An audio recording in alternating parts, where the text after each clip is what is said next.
વંદે માતરમ વિદ્યાર્થી મિત્રો, આપણે આગળના વિડીયોમાં જોયું અહીં સુધી. આજે આપણે આગળ જોઈએ પ્રશ્ન 5.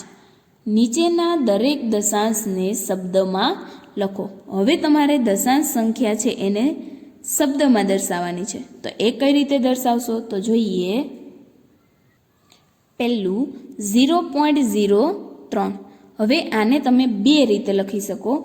એક તો આપણે બોલીએ છીએ એ જ રીત કે 0.03 અને આના સિવાયની બીજી રીત કે જે આપણે માહિતીમાં જોઈ ગયા એ છે 3 શતાંશ.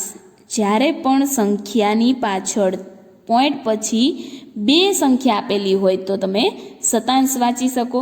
તો અહીંયા જવાબ બે રીતે આવશે, 0.03 અને 3 શતાંશ. પછીનું છે 1.20. હવે તમે જે રીતે અહીંયા ઉપર વાંચતા હતા એ રીત તમે અહીંયા લખી શકો નહીં. હવે આને આપણે શું વાંચીએ છીએ તો કે 1.20, પણ એ આપણે સહેલાઈ માટે વાંચીએ છીએ. પણ જ્યારે પણ તમને શબ્દમાં પૂછેલું હોય ત્યારે તમારે શું કરવાનું તો કે પોઈન્ટ પછીની જે સંખ્યા હોય તમારે એ એક એક શબ્દ લખવાનો. જેમ કે અહીંયા 1.20 આપેલા છે તો તમારે એને શબ્દમાં લખવું હોય તો 1.20 આ રીતે તમારે લખવું પડે. બે પણ અલગ લખવાના અને શૂન્ય પણ અલગ લખવાના. અને આના સિવાયની બીજી રીત કે જે આપણે માહિતીમાં શીખી ગયા એ જ સેમ રીત, તમારી પાસે આ એક છે એ પૂરેપૂરો છે તો આપણે જ્યારે પણ અપૂર્ણાંક સંખ્યા લખીએ છીએ, ધારો કે આપણે એવી રીતે લખીએ 3.2/10, તો આ જે સંખ્યા છે એ તમારે વાંચવી હોય તો કઈ રીતે વાંચો તો કે આ જે સંખ્યા છે એને પૂરેપૂરી વાંચો છો એટલે તમે એને 3 પૂર્ણાંક કહો છો. તો અહીંયા પણ એમ જ છે, એક છે એ પૂરેપૂરી સંખ્યા છે તો તમે એને એક પૂર્ણાંક કહી શકો. એક પૂર્ણાંક. પોઈન્ટ પછીની સંખ્યામાં તમને અહીંયા બે અંક દેખાય છે, એમાં 20 છે તો 20 શતાંશ. બે અંક દેખાય તો શતાંશ, એક દેખાય તો દશાંશ અને 3 દેખાય તો સહસ્ત્રાંશ. પછીનું છે 108.56, પણ આપણે 56 લખી શકીએ નહીં કારણ કે આગળનામાં જ તમે જોઈ ગયા કે પોઈન્ટ પછીની જે સંખ્યા છે એમાં તમારે અંકને અલગ અલગ લખવા પડે. તો આપણે અહીંયા લખીશું 108.56. બંનેને અલગ અલગ લખ્યા.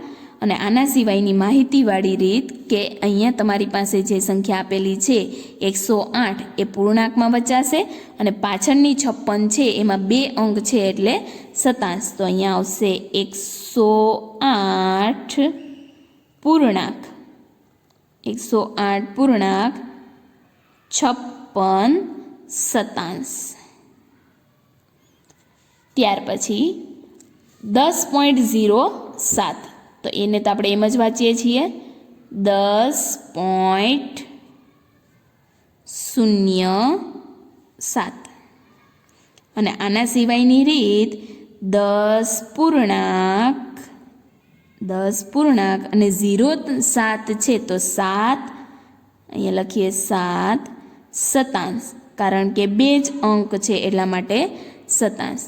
ત્યાર પછી છે અહીંયા 0.032, તો આપણે અહીંયા લખી દઈએ 0.032. અને આના સિવાયની બીજી રીત અહીંયા 0.032 આપેલા છે તો અહીંયા 0 પૂર્ણાંક એવું ન લખી શકાય, પણ અહીંયા 32 છે, 32માં અહીંયા પાછળ 3 અંક છે તો સહસ્ત્રાંશ લખીએ. 32 છે તો 32ને એમનેમ જ લખવાના, 32 અને 3 અંક છે એટલે સહસ્ત્રાંશ.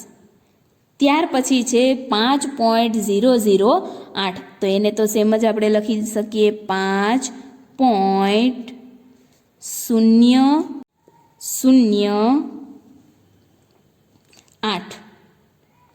ત્યાર પછી માહિતીવાળી બીજી રીત 5 છે પૂરેપૂરા છે એટલે 5 પૂર્ણાંક અને 3 અંક પાછળ આપેલા છે એટલે 8 સહસ્ત્રાંશ. ત્યાર પછી પ્રશ્ન 6. સંખ્યા રેખા પર દશાંશ સ્થાનના કયા બે બિંદુઓ વચ્ચે નીચેની સંખ્યાઓ રહેલી છે? પહેલું છે 0.06. હવે તમે આગળ જે સંખ્યા રેખા દોરતા હતા એમાં તમને 2 જ અંકવાળી સંખ્યા આપતા હતા. પોઈન્ટ પછી એક જ અંક, જેમ કે 0.1, 0.6, 1.3 આવી સંખ્યાઓને તમારે સંખ્યા રેખા પર દર્શાવી હતી. તો તમે એવું કહેતા હતા કે 0 અને 1ની વચ્ચે છે, અથવા તો 2 અને 3ની વચ્ચે છે, 1 અને 2ની વચ્ચે છે. પણ અહીંયા તમને પોઈન્ટ પછી 2 અંક આપેલા છે, તો તમારે અહીંયા પોઈન્ટ પછી 1 અંકવાળી સંખ્યા કહેવી પડશે. તો તમે શું કરશો? તો તમારે અહીંયા તો સૌથી પહેલાં 0.06 આપેલા છે, તો એનો અર્થ એ છે કે તમારી સંખ્યા છે એ 0થી શરૂઆત કરશે. અને ત્યાર પછી અહીંયા તમને એક પણ સંખ્યા નથી આપી, તો એમાં પણ શૂન્ય હશે. પછી તમને 6 આપેલા છે, તો એનો અર્થ શું થયો કે તમારી સંખ્યા છે એ 0 અને 0.1ની વચ્ચે હશે, કારણ કે અહીંયા 0 છે એટલા માટે. જો અહીંયા તમારી પાસે 1 હોત તો તમે એવું કહી શકત કે 0.1 થી 0.2 સુધીની સંખ્યા છે. પણ અહીંયા તમારી પાસે 1, 2, 3 એવું કંઈ પણ નથી, એટલે તમે એવું કહી શકો કે આ જે સંખ્યા છે એ 0 અને 0.1 વચ્ચેની સંખ્યા છે. અથવા તો તમે બીજી રીતે જુઓ તો 0 અને 0.1 બંનેની વચ્ચે આવતી સંખ્યા છે એમાં આનો સમાવેશ થાય. 0.1 એટલે તમે 0.10 પણ કહી શકો આને. અને અહીંયા 0.0 હોય છે, એટલે 0 થી 10 સુધીની બધી સંખ્યા આવશે, જેમ કે 0.0, પછી 0.01, 0.02, 0.03, એવી જ રીતે 0.10 સુધીમાં આ 0.6 છે એ આવી જાય છે. તો તમે એવું કહી શકો કે આ સંખ્યા 0 થી 0.1ની વચ્ચેની છે. તો આ રીતે તમે કહી શકો. ત્યાર પછીનું બીજું આપેલું છે તમને 0.45. તો હવે તમારે અહીંયા ધ્યાન રાખવાનું છે, અહીંયા તમે ડાયરેક્ટ 0 થી પછીની સંખ્યા છે એવું કહી શકો નહીં, કારણ કે તમને અહીંયા 0 પછી અહીંયા 0.4 આપેલા છે. તો અહીંયા જે સંખ્યા હોય એ સંખ્યાનો તમારે ઉપયોગ કરવાનો. એટલે તમે શું લખશો? તો કે 0.4થી શરૂઆત થાય, એટલે 4 એટલે તમે 40 પણ કહી શકો. તો અહીંયાથી 0.5 સુધીમાં વચ્ચે 5 એટલે તમે 50 પણ કહી શકો. તો 40 અને 50ની વચ્ચે આ 45 આવશે. તો તમે એવું કહી શકો કે 0.4 થી 0.5 વચ્ચેની સંખ્યા છે એવું તમે લખી શકો. તો આપણે અહીંયા લખી શકીએ કે આ સંખ્યા 0.4 થી 0.5ની વચ્ચેની છે. ત્યાર પછી અહીંયા 0.19 આપેલા છે. તો 0.19 ક્યાં આવશે? તો કે 10 અને 20ની વચ્ચે આવશે. એટલે તમે એવું કહી શકો કે 0.1 અને 0.2ની વચ્ચેની છે. તો અહીંયા આપણે લખી દઈએ કે આ સંખ્યા 0.1 થી 0.2ની વચ્ચેની સંખ્યા છે. ત્યાર પછી છે 0.66. એટલે અહીંયા પણ તમે એવું કહી શકો, અહીંયા 66 છે એટલે 6 અને 7ની વચ્ચે હશે. અહીંયા છગડો છે તો 6 એટલે કે 60 અને 7 એટલે કે 70. તો 0.6 થી અહીંયા લખી શકીએ આ સંખ્યા 0.6 થી 0.7ની વચ્ચેની સંખ્યા છે. પછીનું છે 0.92. હવે અહીંયા 92 છે એટલે 92 છે એ કઈ સંખ્યાની વચ્ચે આવે? તો કે 90 અને 100ની વચ્ચે. હવે તમે અહીંયા જોશો તો તમારી પાસે 90 અને 100 આવી ગયા. 100 એટલે કે તમે 1 ગણી શકો, કારણ કે અહીંયા 92 છે, 100 લખો એટલે પોઈન્ટ છે અહીંયા આવશે. તો તમે એવું કહી શકો કે 0.9 અને 1ની વચ્ચેની સંખ્યા છે.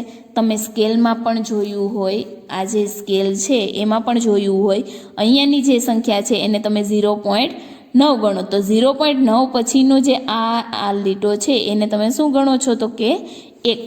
તો આ જે 0.92 છે એ કઈ બે સંખ્યાની વચ્ચે આવશે તો કે આ સંખ્યા 0.9 થી 1ની વચ્ચેની છે, આવું તમે કહી શકો.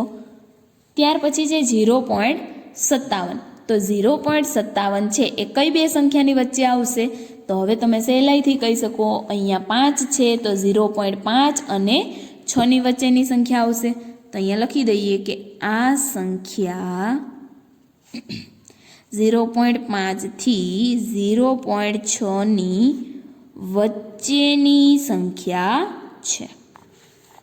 પછીનું છે પ્રશ્ન 7. આપેલા અપૂર્ણાંકોનું અતિ સંક્ષિપ્ત સ્વરૂપ લખો. અતિ સંક્ષિપ્ત સ્વરૂપ એટલે તમારે નાનામાં નાનું સ્વરૂપ લખવાનું છે.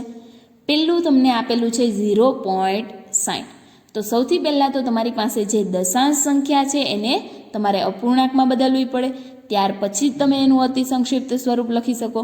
તો અહીંયા તમને જે સંખ્યા આપેલી છે એને સૌથી પહેલાં આપણે અપૂર્ણાંક સંખ્યામાં ફેરવીએ. 0.60 છે, હવે અપૂર્ણાંકમાં ફેરવવું હોય તો ઉપર આપણે 60 લખીએ તો છેદમાં કેટલા લખી શકીએ તો કે અહીંયા 0 પછી અહીંયા 2 પોઈન્ટ છે તો તમે 2 0 વાળી સંખ્યા લખી શકો એટલે છેદમાં આવશે 100. હવે તમારે અહીંયા જે ભાગ ઉડતા હોય એ ઉડાડી દેવાના એટલે એનું અતિ સંક્ષિપ્ત સ્વરૂપ થઈ જાય. તો ભાગ ઉડાડીએ, 0 0 ઉડી ગયા, ઉપર 6 છે, અહીંયા 10 છે.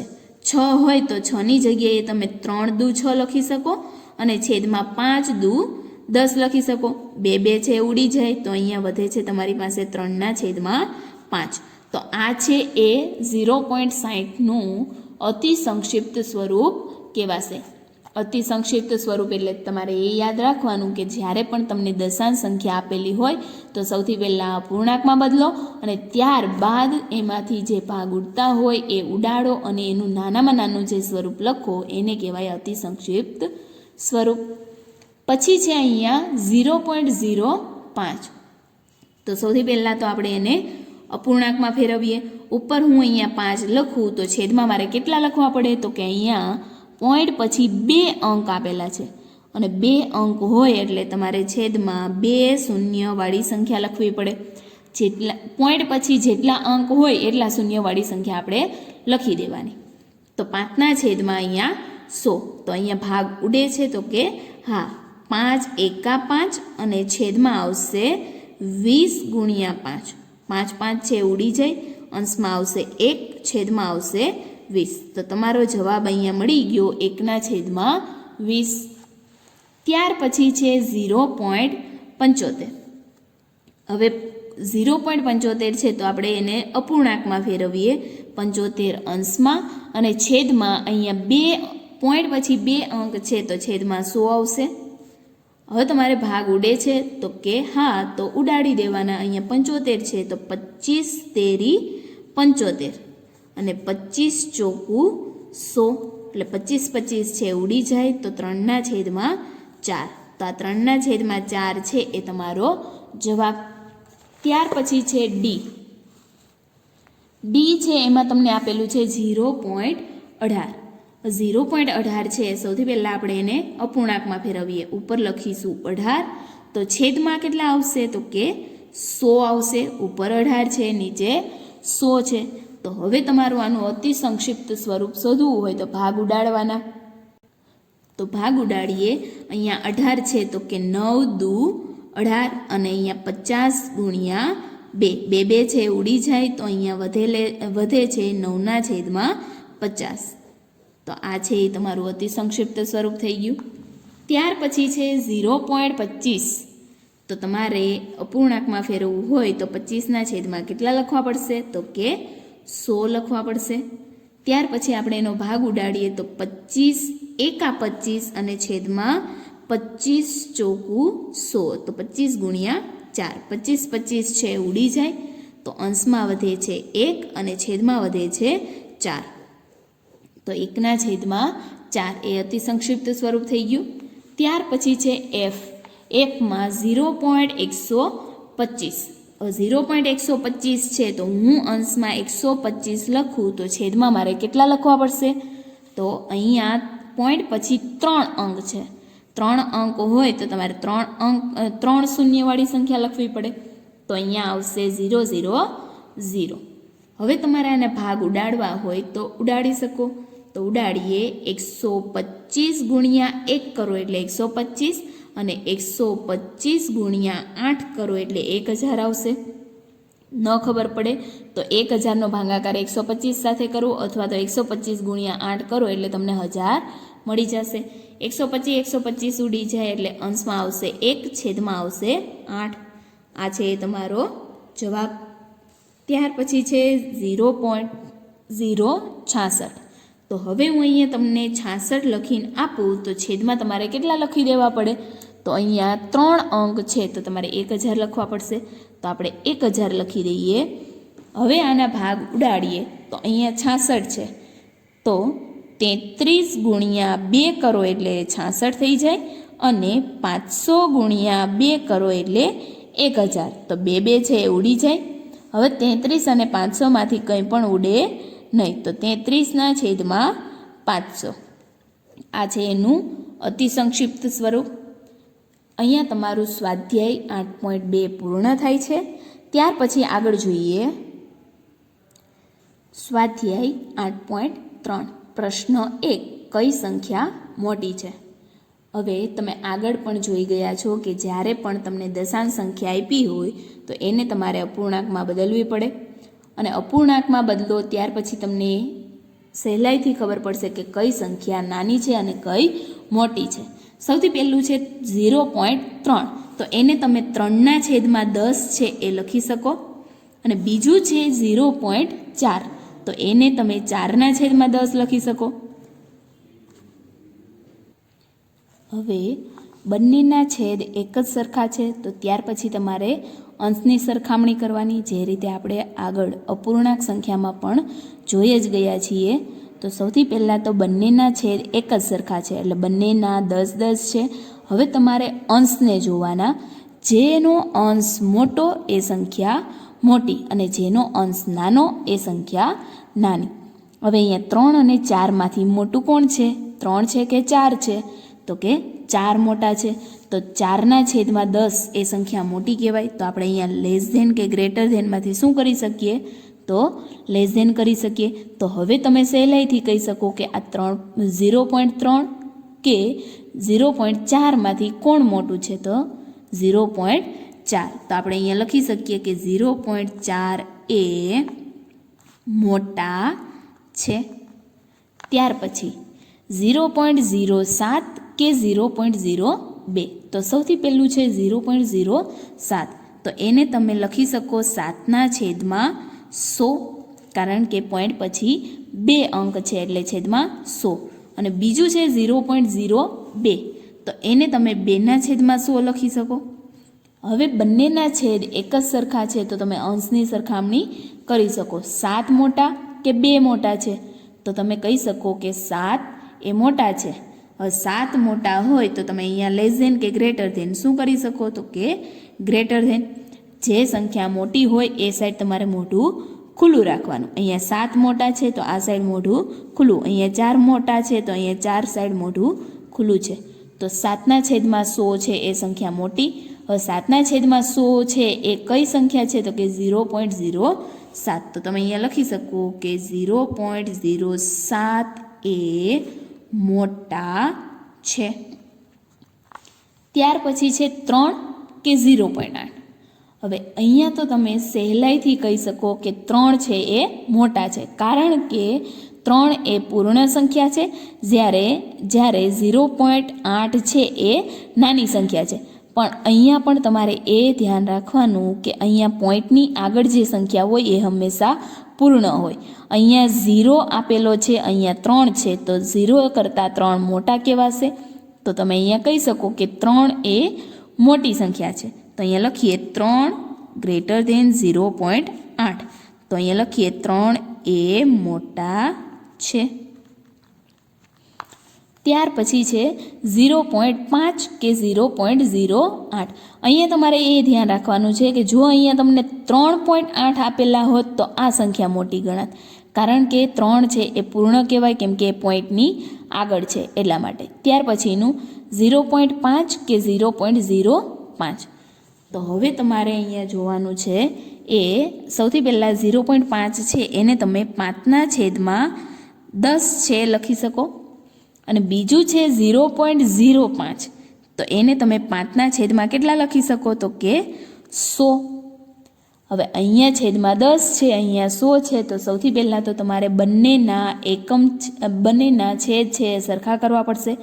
અહીંયા 10 છે, 100 લાવવા હોય તો ગુણ્યા 10 કરવા પડશે.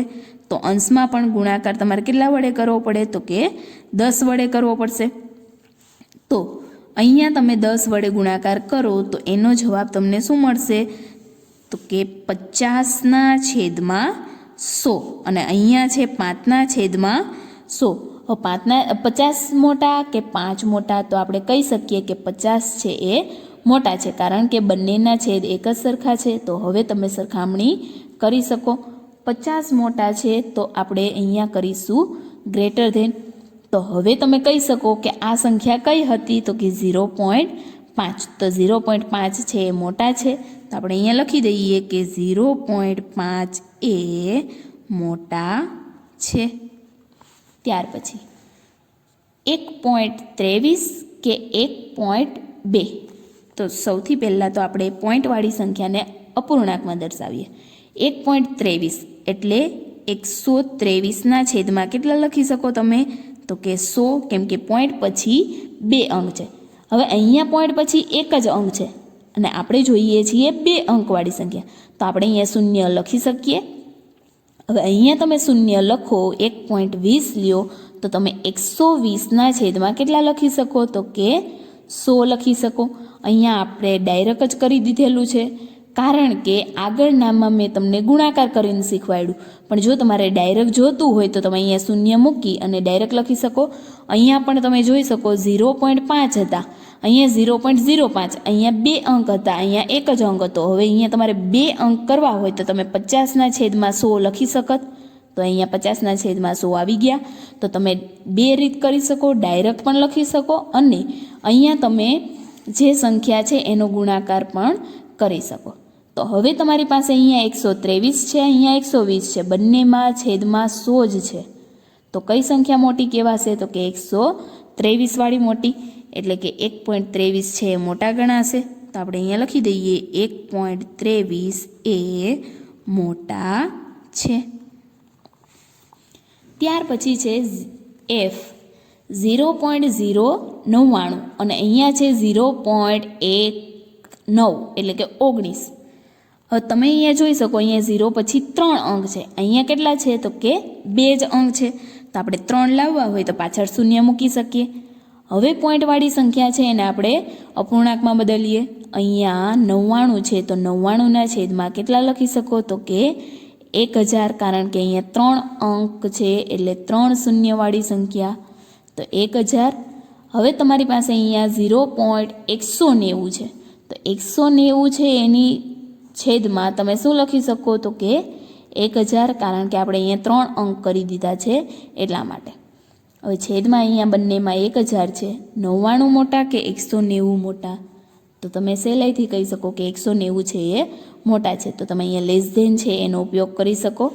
તો આપણે અહીંયા લખી દઈએ કે 0.19 એ મોટા છે, કારણ કે તમારી જે રકમ છે એમાં 0.19 જ આપેલા હતા એટલા માટે મેં અહીંયા 0.19 લખેલા છે. પછીનું છે 1.5 કે 1.50. હવે આ 5 છે એની પોઈન્ટ છે એની પાછળ એક જ અંક છે અને અહીંયા પોઈન્ટની પાછળ 2 અંક છે. તો અહીંયા 2 અંક કરવા હોય તો તમે શૂન્ય છે એ લખી શકો. ત્યાર પછી તમે ચેક કરો તો અહીંયા 1.50 છે, અહીંયા પણ 1.50 છે, બંને એક જ સરખા છે. તો તમે અહીંયા લખી શકો કે 1.50 = 1.50. 50 બંને એક જ સરખા છે તો અહીંયા તમે લખી શકો બંને બરાબર છે. આમાંથી કોઈ નાનું પણ નથી અને કોઈ મોટું પણ નથી. ત્યાર પછીનું છે અહીંયા 1.431 કે 1.490. પોઈન્ટ પછી 3 અંક છે તો તમારે છેદમાં લખી દેવાના છે 1000. તો અહીંયા પોઈન્ટ દૂર કરીએ તો 1431 છેદમાં આવશે 1000 અને પછીનામાં આવશે 1490 છેદમાં આવશે 1000. હવે તમે બંનેના છેદ સરખા છે તો ઉપર જોઈ શકો કે અંશ છે એમાં અલગ અલગ છે. કઈ સંખ્યા નાની છે અને કઈ મોટી છે એ જોવું હોય તો તમારે અંશ જેનો મોટો હોય એ જોવો પડશે. હવે 1431 મોટા કે 1490 મોટા? તો તમે કહી શકો કે 1490 એ મોટા છે. તો અહીંયા તમે લેસ ધેન છે એ કરી શકો અને કહી શકો કે 1.490 એ મોટા છે. તો આ રીતે તમે જવાબ છે એ લખી શકો. પછીનું છે 3.3 અને અહીંયા 3.00 એટલે કે 300 આપેલા છે.